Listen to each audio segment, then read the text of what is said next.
నేను ఉద్యమకారుణ్ణి, vertical leader ని కాదు అని పవన్ కళ్యాణ్ గారు అన్నారు, జనసేన పార్టీ నాయకుడు. మరి ఆయన లీడర్ అంటారా, మీరేమంటారు?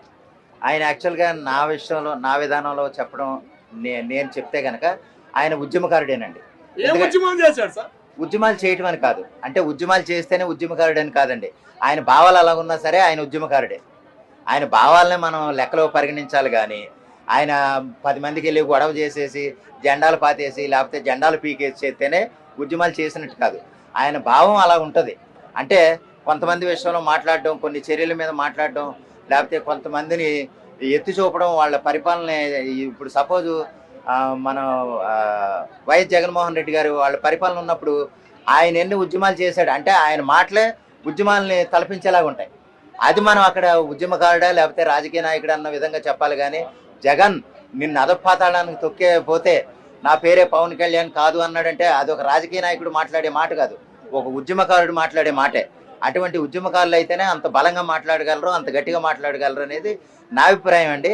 యాక్చువల్గా నేను ఆయన తరపు ఆయన్ని సపోర్ట్గా ఒక విధంగా మాట్లాడాలంటే కనుక ఆయన నిజంగా అయితే ఉద్యమకారుడే.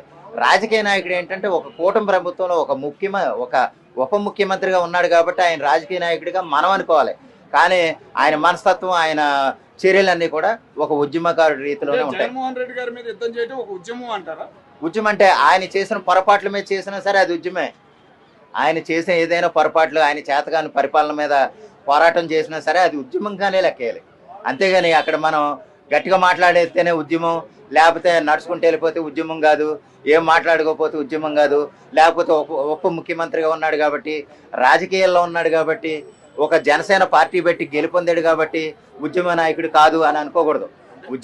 ఉద్యమం మాట్లాడేటప్పుడు ఏదైనా విషయాలు వచ్చినప్పుడు గట్టిగా మాట్లాడినప్పుడు అది ఉద్యమం కింద లెక్కేయాలండి.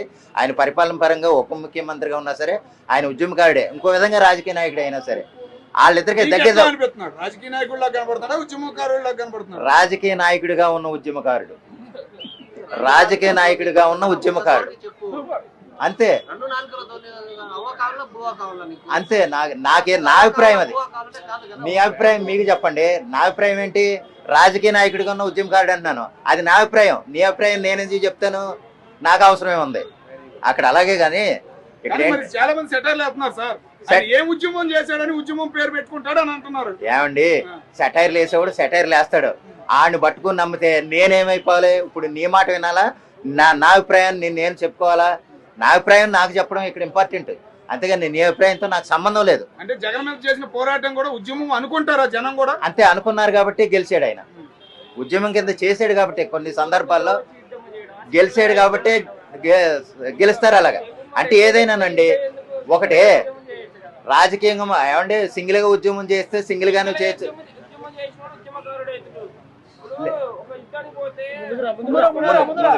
ఇప్పుడు యాక్చువల్ గా సింగిల్ గా చేస్తేనే ఉద్యమాన్ని ఎవరన్నారండి? ఇప్పుడు బివి రాఘవులు ఉన్నాడు, రాజా పక్క. ఇప్పుడు రాజు ఎవడండి? రాజు ఎవరు?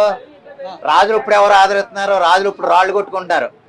చాలా మంది రాజులు రాళ్ళు కొట్టుకుంటున్నారు. వాళ్ళ సంగతి మనకు అనవసరం. ఉద్యమకారుడే లేదన్న విషయం ఇక్కడ మాట్లాడాల్సి వచ్చినప్పుడు ఒక విషయం మీద గట్టిగా నిలబడి మాట్లాడడానికి కూడా ఉద్యమం కింద మాట్లాడచ్చు.